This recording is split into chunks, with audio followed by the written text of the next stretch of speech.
ছাত্র জনতার গণ-অভ্যুত্থানের ফলেই স্বৈরাচার শেখ হাসিনা পদত্যাগ করে দেশ ছেড়ে পালিয়ে যাওয়ার পর অন্তর্বর্তীকালীন সরকারের প্রধান উপদেষ্টার দায়িত্ব নেওয়ার 2 সপ্তাহ পর জাতির উদ্দেশ্যে ভাষণ দেন নোবেল বিজয়ী ড. মোহাম্মদ ইউনূস।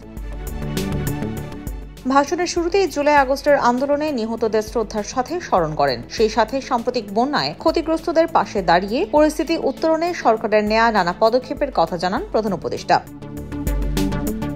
ড. মোহাম্মদ ইউনূস বলেন, বিগত 15 বছর শিক্ষা, ব্যাংকিং খাত, শেয়ারবাজার ধ্বংস এবং মানবাধিকার লঙ্ঘন করে ক্ষমতায় জোর করে টিকে থাকতে চেয়েছিল ফ্যাসিবাদী সরকার। আইন শৃঙ্খলা রক্ষাকারী বাহিনী যারা গুম, খুন, নির্যাতন, নিপীড়ন এমনকি শিক্ষার্থীদের যৌক্তিক আন্দোলনে গুলি চালিয়ে বাহিনীকে কলঙ্কিত করেছে তাদের চিহ্নিত করে বিচার করার কথাও জানান প্রধান উপদেষ্টা।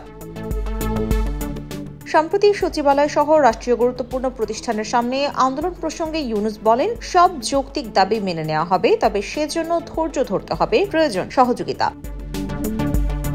রাষ্ট্র সংস্কার, বিশেষ করে নির্বাচন কমিশনকে পুনর্গঠনে কাজ করার কথা জানিয়ে প্রধান উপদেষ্টা বলেন, কবে নির্বাচন হবে সেই সিদ্ধান্ত নিতে হবে রাজনীতিকদের। নতুন বাংলাদেশ গঠনের সমাজের সব শ্রেণী পেশার মানুষের সহযোগিতা এবং দোয়া চান প্রধান উপদেষ্টা। ড. ইউনূস বলেছেন, দেশের সংকটকালে ছাত্রদের আহ্বানে সরকারের দায়িত্ব গ্রহণ করেছেন। কখন নির্বাচন হবে সেটা সম্পূর্ণ রাজনৈতিক সিদ্ধান্ত, তাদের সিদ্ধান্ত নয়। তিনি বলেন, তারা কেউ দেশ শাসনের মানুষ নন, নিজ নিজ পেশায় তারা আনন্দ পান। উপদেষ্টা মণ্ডলীও এই লক্ষ্যে উদ্বুদ্ধ হয়ে সবাই মিলে একটা টিম হিসেবে কাজ করে যাচ্ছেন। ড. ইউনূস বলেন, সংস্কারের অংশ হিসেবে নির্বাচন কমিশনকেও সংস্কার করবেন। কমিশনকে যেকোনো সময় আদর্শ নির্বাচনের জন্য প্রস্তুত রাখা হবে।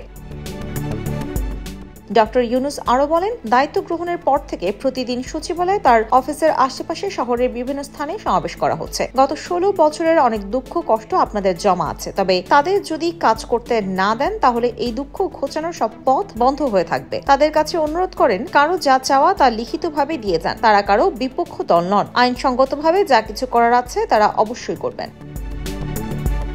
IBTV USA news desk.